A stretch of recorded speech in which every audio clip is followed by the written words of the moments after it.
ছোট পেঁয়াজ নাকি চোখের জ্যোতি আর রক্ত বাড়ায়। তো হাই হ্যালো এভরিওয়ান, আমি Ananya, welcome to my short video. Sunday না এটা বাজার ডে, আর এই একটা জিনিস নিয়ে আমার সাথে বাবার ঝগড়া লেগেই থাকে। মানে ছুটির দিনগুলো আমি বাবাকে বাজারে নিয়ে যাই, বাবা আমাকে একা বাজারে ছাড়ে না, কারণ বাবার মতে আমি মেয়ে ছোট, তাই আমি বাজারে গেলে নাকি আমাকে লোকে ঠকিয়ে দেবে। এবার ঝগড়ার কারণ বলি, বাবার মতে সকাল সকাল করে বাজার যাব আর সকাল সকাল করে বাড়ি ফিরে যাব, আর আমার মতে আমি দেরি করে ঘুম থেকে উঠে দেরি করে বাজার যাব, কারণ ডিউটির জন্য তো রোজ সকাল উঠতেই হয়।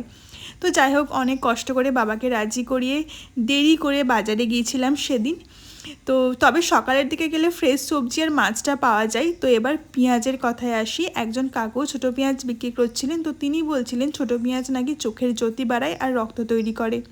তা এটা কি সত্যি না, মানে আমার জানা নেই, তো তোমরা জানলে অবশ্যই কমেন্টে জানিও। বাজার তো করে এনেইছিলাম, তার সাথে এনেছিলাম একটা ফ্রুটি, যেটা আমার খেতে খুব ভালো লাগে।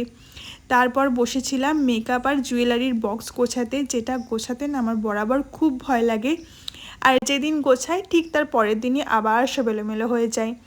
বিভিন্ন রকমের জুয়েলারি, যেমন চুড়ি বলো, হার বলো, ক্লিপ বলো, এগুলো কিনতে তো আমার খুব ভালো লাগে এবং আমার কাছে মোটামুটি তার কালেকশনও রয়েছে। কিন্তু কিন্তু আমি একদম সিম্পল সাজতে পছন্দ করি, মানে কিছুই পরি না, যা কিনে রাখি সবই যত্ন করে গোছানোই থাকে। আমার মনে হয় হেভি জুয়েলারিটা মনে হয় আমার ফেসে মানায় না। আমি নিজেও অনেক ক্লে জুয়েলারি তৈরি করি, কিন্তু আমি ক্লে জুয়েলারি পরি খুব কম, ডান্সের জন্য পরলেও মানে ডান্স সাথে সাথে আমি খুলে দিই। তো তোমরা কমেন্টে অবশ্যই জানিও আমাকে খুব সেজে ভালো লাগে না ন্যাচারালি ভালো লাগে। তারপর বিকালবেলা মিশো থেকে একটা শাড়ি এসেছিলো, ওইটারই একটা রিভিউ ভিডিওর একটা ডান্স ভিডিও করছিলাম বিকালের দিকে। তো চলো বাই, দেখা হবে নেক্সট ভিডিওতে।